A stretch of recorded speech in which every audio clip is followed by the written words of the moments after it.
Nitrogen is a gas that pretty much no one cares about, and our bodies don't metabolize it, yet it makes up 79% of the air we breathe. Given that we only require oxygen, could you replace nitrogen with any other inert gas and breathe just fine? The answer: scuba divers, both commercial and technical, replace nitrogen with helium in order to reduce the narcotic effect of nitrogen at depth, allowing for safer diving below recreational limits. The most common gas mixture is called trimix, which is a blend of nitrogen, helium, and oxygen, though commercial divers operating at extreme depths have used a helium-oxygen mixture. The depth at which helium should be introduced is a little bit of a debate in the technical community, but generally somewhere between 100 and 130 trimix is preferred today.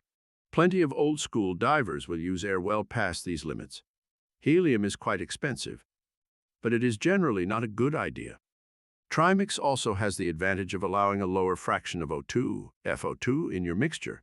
Breathing high partial pressures of oxygen can cause significant pulmonary and/or central nervous system problems, so a lower FO2 can make a gas safer at depth. Some mixes for very deep dives are so hypoxic they are not safe to breathe on the surface. These gases are breathed for relatively short periods of time. I cannot speak for the effect of long-term exposure. Follow this channel for more Santa Explains. And if you have any questions I should answer, just write them down in the comments.